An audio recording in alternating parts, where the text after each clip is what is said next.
گزشتہ کچھ 2-3 دنوں سے خبریں گردش کر رہی ہیں کہ صدر پاکستان سے آپ کی ملاقات ہوئی، بلکہ اسی جگہ پہ ہوئی. تو کیا صرف اس ملاقات کا مقصد تھا اور کیا سر ڈسکشن ہوئی؟ کوئی پاکستان میں مذاکرات کے حوالے سے بات چیت ہوئی یا کوئی پاکستان کو انٹرنلی جو خطرات ہیں ان پہ بات چیت ہوئی؟ دیکھیے، بنیادی مسئلہ اس وقت پاکستان کے اندر جاری تناؤ ہے، اور اس تناؤ کے دو فریق ہیں. ایک فریق ہے پاکستان تحریک انصاف اور دوسری فریق ہے ہماری اسٹیبلشمنٹ. اب ان دونوں کے درمیان ہی مذاکرات کی بات ہوتی ہے، اور سچ پوچھے تو پاکستان کا ہر سین شخص یہ چاہتا ہے کہ پاکستان کے اندر یہ تناؤ کم ہو.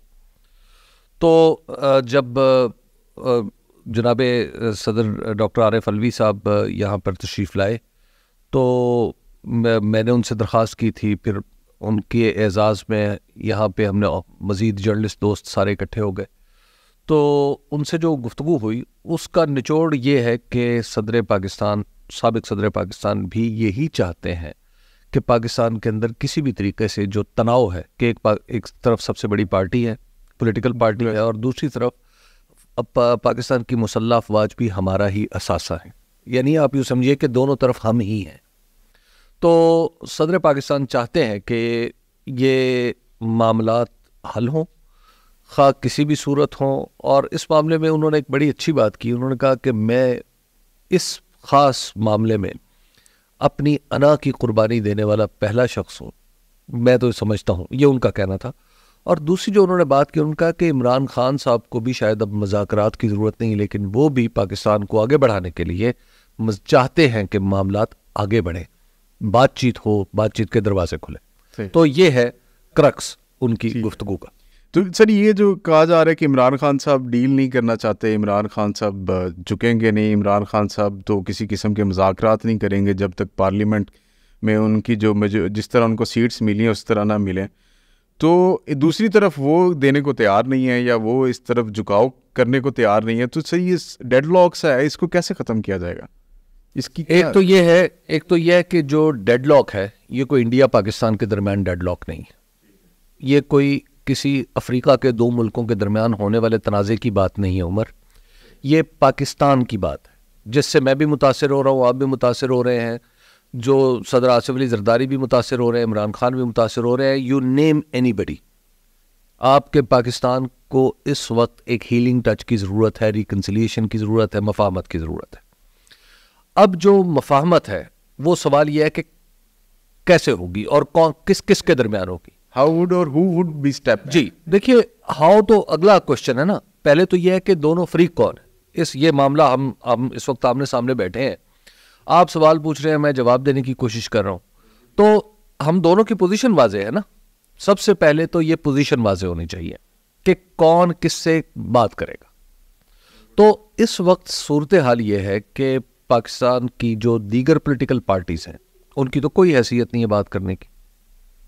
اگر آپ سیاسی طور پر بھی دیکھیں، پاکستان مسلم لیگ نون کس حیثیت میں بات کرے گی؟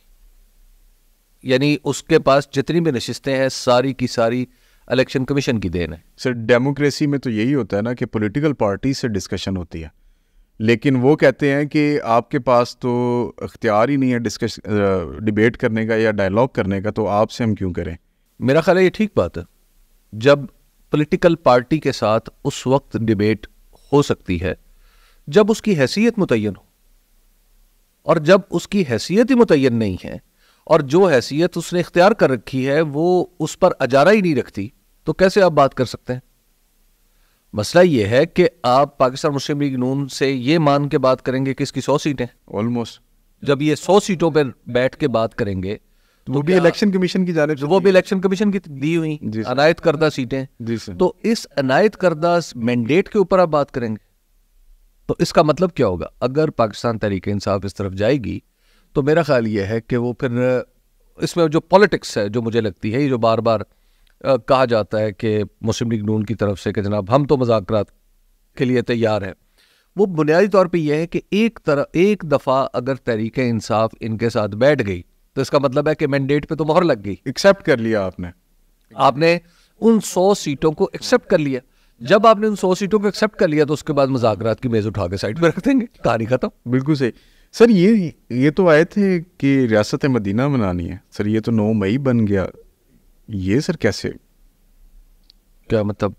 عمران خان صاحب آئے اور انہوں نے کہا کہ جی یہ تو ریاست مدینہ بنائی جائے گی ایسے، لیکن ہم نے دیکھا جس طرح میڈیا نے بھی دکھایا اور باقاعدہ پھر کہا گیا، اب ابھی کل کی مثال لے لیں کہ جب عمران خان صاحب ہیئرنگ میں آئے تو وہ کوئی تصویر لیک آؤٹ ہوگی، وہ ہیئرنگ بھی آن ایئر نہیں کی گئی، ایک وکیل صاحب نے بتایا بھی کہ جی لائیو نہیں جا رہا، تو انہوں نے کہا ٹھیک ہے دیکھ لیتے ہیں۔ اسی طرح میڈیا مالکان کو کہہ کے ان کو بین کروایا گیا، پھر ایک تقریباً تشہیر کروائی گی کہ 9 مئی جو واقعہ ہوا وہ افواج پاکستان کے خلاف تھا، شہدا کی یادگاروں کو مسمار کیا گیا، جلایا گیا، یہ تو دشمنی پر اتر آئے ہیں تحریک انصاف والے صرف عمران خان کی گرفتاری۔ دیکھیے بعض اوقات میں نے جو ابتدا میں بات کی تھی نا کہ ہمارے درمیان تناؤ ہے، تناؤ ہمارے ہی درمیان ہے، یعنی میں ہی فوج ہوں اور میں ہی تحریک انصاف ہوں، میں ہی پاکستان کا عام آدمی۔ کہنے کا مطلب یہ ہے کہ یہ جو فوج ہے یہ ہماری ہے۔ ایک تو پاکستان کے اندر اب ہمیں اس بات کو سمجھنا چاہیے کہ جو فوج کا نقصان ہے وہ ہمارا نقصان ہے، بالکل ٹھیک ہے، اس کے امیج کا نقصان ہمارا نقصان ہے، پی ٹی آئی کا نقصان ہمارا نقصان ہے، مسلم لیگ نون کا نقصان ہمارا نقصان ہے، اکراس دا بورڈ ساری پولیٹیکل پارٹیز جو ہے وہ پاکستان کے عوام کی وجہ سے ہی کھڑی ہوئی ہیں نا اپنی جگہ پہ، اور پاکستان کی جو فوج ہے وہ کوئی بھارتی شہریوں کو تو نہیں لیتی نا، پاکستانی شہریوں کو لیتی ہے، بالکل ایسے ہی۔ تو لہٰذا ہم یہ سب ہم ہی ہیں۔ اب میں بہت سارے جو میں اپنے خاندان کے دوست احباب کے بچوں سے ملتا ہوں جو فوج میں ہیں، وہ تو اب میرے بچوں جیسے، یعنی میں ایک دن ایک میرے دوست ہیں سابق فوجی تھے، تو وہ میں نے انہیں کہا کہ یار اب میں جس عمر میں ہوں اور تم جس عمر میں ہو کہ پاکستان کی جو 70% فوج ہے وہ ہمارے بچوں جیسی ہے، اور جو باقی 30% ہے وہ ہمارے چھوٹے بھائیوں جیسی۔ تو مسئلہ یہ ہے کہ ہم اپنی یہ میرے چھوٹے بھائی ہیں، یہ میرے بچے ہیں، یہ میرے دوستوں کے بچے ہیں، یہ میرے رشتہ داروں کے بچے ہیں، یہ بھی بچے ہمارے ہیں، تو لہٰذا ان کے درمیان اگر ان کا جو نقصان ہے وہ ہمارا نقصان ہے، انہیں بار بار کہنے کی ضرورت نہیں پڑنی چاہیے کہ ہم ان کے نقصان کا شاید ازالہ نہیں کریں گے، یا ان کا نقصان جو ہے وہ شاید ہمارے لیے دکھ کا باعث نہیں۔ جسٹس بابر ستار صاحب نے کل خط لکھ دیا، پھر اس کے بعد ایک پریس کانفرنس کی فیصل واڈا صاحب نے، پھر گورنر سندھ نے کر دی، ان کے بعد مصطفیٰ کمال صاحب نے کر دی، تو عدلیہ نے 100 موٹر نوٹس لے لیا اس کے اوپر۔ یہ عدلیہ کے اوپر دباؤ ڈالنے کی ایک کوشش نہیں ہے کہ اس طرح پریس کانفرنسز ہو رہی ہیں، پھر ان کو کہا گیا کہ پگڑیوں کا فٹ بال بنا دیں گے؟ یہ پاکستان آرمی اور اسٹیبلشمنٹ کہہ لیجیے یا عدلیہ کا ورکنگ ریلیشن بڑا ویک ہوتا جا رہا ہے۔ ایک تو یہ ہے کہ ان دونوں کے درمیان ورکنگ ریلیشن ہونا ہی نہیں چاہیے، ان دونوں کا بالکل الگ الگ کام ہے۔ فوج کا کام بیرونی دشمن کو منہ توڑ دندان شکن جواب دینا ہے، اور عدلیہ کا کام پاکستان کے اندر پیدا ہونے والے تمام تنازعات کو منصفانہ طریقے سے حل کرنا ہے۔ کیا عدلیہ یہ کام کرے گی کہ انڈیا خدا نخواستہ اگر کوئی ہمارے خلاف کارروائی کرتا ہے تو ہم عدلیہ نے یہ تو نہیں کرنا نا کہ انڈیا اور پاکستان کو کٹہرے میں کھڑا کر لینا؟ بالکل ٹھیک ہے، نہیں ٹھیک ہے نا، پاکستان کی عدلیہ نا، تو لہٰذا ان دونوں کے درمیان ورکنگ ریلیشن کا مجھے کچھ سمجھ نہیں آتی۔ یہ بعض اوقات ہم نے کچھ متس بنائے ہوئے نا، بے معنی الفاظ ہیں جو ہم میڈیا پر بھی جن کی جگالی کرتے رہتے ہیں، سوشل میڈیا پر بھی ان کی جگالی کرتے رہتے ہیں۔